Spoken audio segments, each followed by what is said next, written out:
UEFA ramp up pressure on defiant Gianni Infantino and insist they will boycott the World Cup if he refuses to quit, after under fire FIFA president vowed to fight on. UEFA have doubled down on their threat to boycott the World Cup as the organization reiterated it has lost confidence in FIFA president Gianni Infantino. Infantino has faced a major backlash since plans to sell off stakes in the World Cup emerged, leading to European football's governing body UEFA's initial threat to boycott the tournament if the plans were enacted.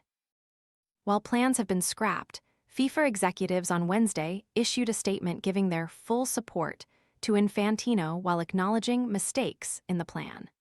FIFA said they have now apologized in a letter to the various football associations and that a review will be carried out. So why is everyone suddenly talking about GLP-1? It's the hormone that helps control cravings, blood sugar, and appetite. Basically, it tells your brain you're full. Most GLP-1 supplements out there are actually cinnamon or turmeric in a capsule, Which don't actually support GLP-1. Edavita GLP-1 is different. It's the first capsule with Akkermansia, a gut bacteria linked to GLP-1 release. Plus berberine, green tea, grapeseed, hibiscus, and prebiotics to feed the good bacteria. Scan the QR code now or visit grabdeal.us/7 to explore the details. UEFA have now stressed the conditions to avoid a boycott of FIFA competitions have not been met, while the organization again took aim at Infantino, as well as those whose careers depend on his favor. UEFA's associations were very clear about the conditions attached to their non-participation in FIFA competitions, the statement read.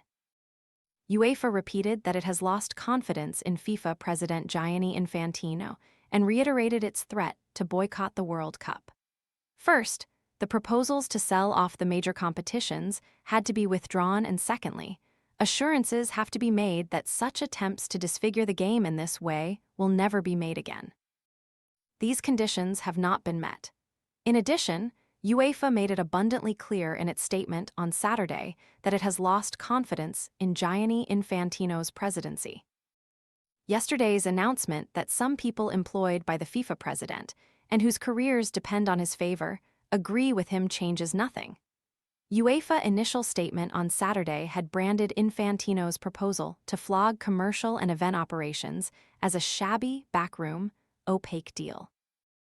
Infantino had called a crisis meeting in Morocco on Wednesday, which concluded with a statement that FIFA's Secretary General Matthias Grafstrom, who had criticized Infantino, and other management board members in attendance reaffirmed their full support for the president. For good measure, it added, FIFA will no longer tolerate any attacks on its integrity, good governance, and due process, and will take all necessary measures to protect and safeguard its name and reputation. There are always lessons to be learned, and FIFA will continue to improve its processes in light of this experience. In this instance, however, it is important to stress that, although mistakes were made, everything that was done in full compliance with the FIFA regulatory framework. The statement came hours after Luis Figo became the latest high-profile name to call for Infantino's head in a blistering attack in Daily Mail Sport. Infantino is facing mounting pressure over his failed plan to sell off stakes in the FIFA World Cup. Football legend Luis Figo became the latest high-profile individual to call for him to resign, while Arsene Wenger distanced himself from Infantino's plans. Figo had described Infantino's now-aborted plan to flog a stake in the World Cup to private investors as the lowest, most deceitful and cravenly self-interested behavior I have ever witnessed, and a grubby, underhand plot. Figo, the former Barcelona and Real Madrid star, who initially backed Infantino in 2015, branded the Swiss a relic who should have no part in football's future, and accused him of a litany of abuses. Aside from the World Cup sell-off, he referenced the decision to suspend the ban for USA striker Folarin Balogun after his red card at the World Cup and the halftime show during the final, which broke the laws of the game.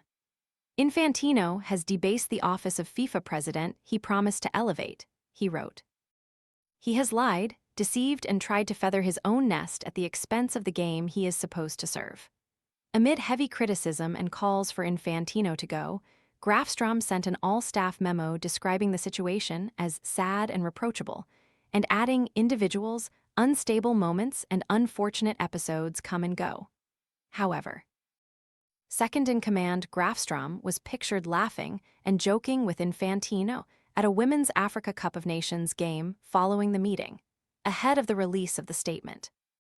Should he survive, Infantino would face re-election in March and would need 106 votes from FIFA's 211 members to win another term in charge of the global game.